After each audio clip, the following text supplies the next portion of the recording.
சாய்ராம். என்றைக்குமே பெரியோர்களுக்கும் கடவுளுக்கும் பிடிக்காத எந்த ஒரு விஷயத்தையும் நீங்கள் தயவு செய்து செஞ்சிடாதீங்க. கடவுளும் பெற்றோர்களும் இரு கண்கள் போல.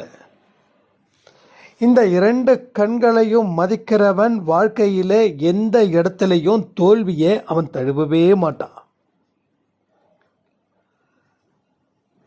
நம்ம வாழ்க்கையில் இவ்வளவு துன்பத்தை காரணம் என்ன தெரியுமா?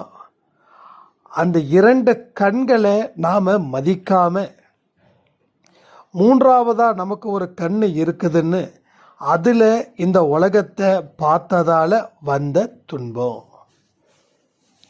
ஸோ துன்பம் தானாக வரல, நாம் உருவாக்கணும்.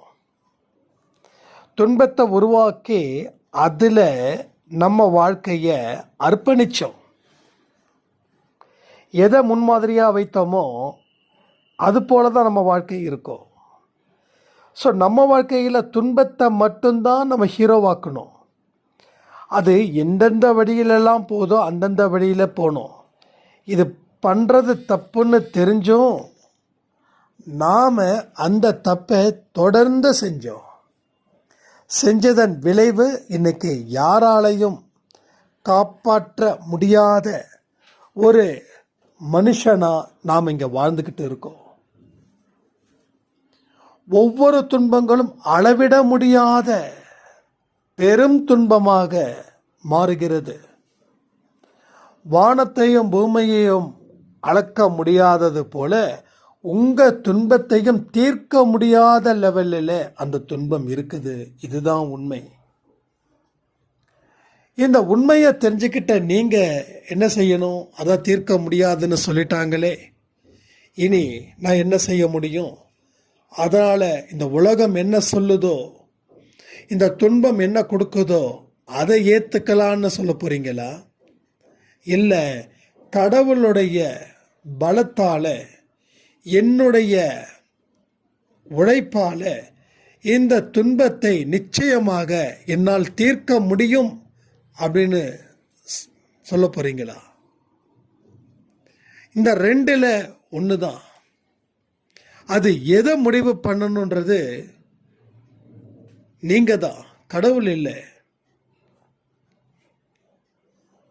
ஸோ பல துன்பத்தை நாம் பார்த்து அதை தீர்க்க முடியாமல் மலையா மடுகு போல இருந்தது மலையாக உருவாச்சு. அதை நீங்கள் சாயப்பா கொடுத்த ஆயுதத்தால் அதை எடுக்க முடியும், அதை அழிக்க முடியும், அதை தீர்க்க முடியும். உங்களுடைய ஒவ்வொரு நடவடிக்கையும் நீங்கள் ரொம்ப டீப்பாக திங்க் பண்ணணும். அது என்ன சொல்லுதுன்றதை 1க்கு 10 தடவை யோசிச்சு கடவுளுடைய அனுமதிக்காக காத்திருங்கள். கடவுள் அனுமதி கிடைத்தவுடன் ஆரம்பித்து விடுங்கள். எல்லா நல்ல காரியத்துக்கும் சாயப்பா உங்களுக்கு எப்பொழுதும் துணையாக இருப்பா. இனி உங்களுக்கு இருக்கக்கூடிய அந்த ஆணவம் அப்படின்ற 3வது கண்ணை அடைச்சிடுங்க. அந்த கண்ணு திறந்துச்சுன்னா இந்த 2 கண்கள் திறக்காமலே போயிடும். இந்த 2 கண்கள் திறந்தாதான் உங்கள் பார்வை கிடைக்கும்.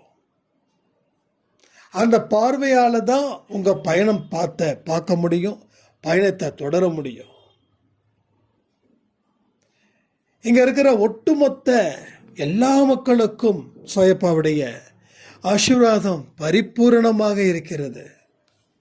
ஆனால் அந்த 3வதா திறந்த கண்களினால உங்களால் நல்ல விஷயங்கள் பார்க்க முடியாமல் இங்கே இருக்கக்கூடிய தீய விஷயங்களை மட்டும் பார்த்து இதுதான் எனது வாழ்க்கை, இதுதான் எனது பயணம், இதுதான் எனது முடிவு அப்படின்னு தீர்மானிக்கிறவர்களாக நாம் இருக்கிறோம்.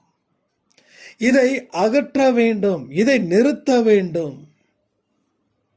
இல்லை என்றால் இது பெரும் நஷ்டத்தை பெரும் கஷ்டத்தை, பெரும் துன்பத்தை இது உங்களுக்கு அள்ளி அள்ளி கொடுக்கும். இப்போ வாழ்க்கை என்பது என்னன்னா, நீங்க எடுக்க போகும் முயற்சியும் நீங்கள் உழைக்கப் போகும் உழைப்பும் தானே தவிர வேறு எதுவும் ஒன்று இல்லை. மூன்றாவதாக இங்க எந்த ஒரு விஷயமும் உங்க வாழ்க்கையை அழிக்க முடியாது. அழிப்பதும் காப்பதும் உருவாக்குவதும் எல்லாமே எங்க இருக்குதுன்னா உங்கள் மனதில் இருக்கிறது. மனதில் இருந்து வெளிப்படும் ஒவ்வொரு உணர்வுகளும் செயல்களாக மாறி உங்கள் வாழ்க்கையை தீர்மானிக்கக்கூடிய சக்தியாக மாறுகிறது. இனி உங்க வாழ்க்கையை தீர்மானிக்கும் சக்தி அதை உணர்வு பூர்வமாக ஆக்குவதா இல்லை உணர்வு பூர்வமாக அழிப்பதா என்பதை பொறுத்தே அமையும். ஒவ்வொரு நொடிப்பொழுதும் வாழ்க்கையை வாழுங்கள். ஒவ்வொரு நொடிப்பொழுதும் இறைவனுக்கு நன்றிகளை செலுத்துங்கள். ஒரு நொடிப்பொழுதும் உங்கள் மனதை நேர்மறை எண்ணங்கள் கொண்ட மனதாக அதை மாற்றி ஒரு சிறப்பான தருணத்திற்கு உங்களை நீங்கள் தயார் செய்து அங்க உங்களை வையுங்க. உங்களை வைக்க வேண்டிய இடத்துல நீங்க வைக்கணும். யாராவது என்ன கோபுரத்தோட உச்சியில வைக்கணும்னு நினைக்காதீங்க.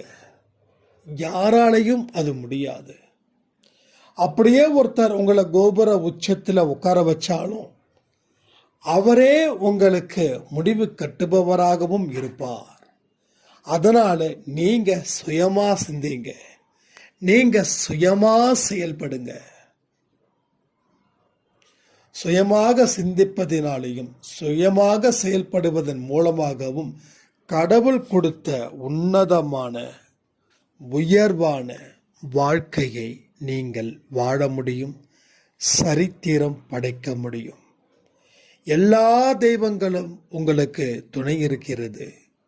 நீங்கள் எதற்காகவும் வருத்தப்பட வேண்டிய அவசியம் இனி இல்லை. உலகத்தின் நிர்பந்தத்தினால் எந்த தவறுகளையும் செய்யாத மனிதர்களாக நீங்கள் இருக்க வேண்டும். கடவுள் உங்களுடன் இருக்கிறார் என்பதை நினைவில் வைத்து நல்ல காரியத்தை செய்ய வேண்டும். நல்லபடியான வாழ்க்கையை உங்களால் வாழ முடியும் என்பதை நிரூபிக்கும் பதிவுதான் இந்த பதிவு. இதோடு இந்த பதிவை நான் முடிக்கிறேன். ஜெய் சாய்ராம்.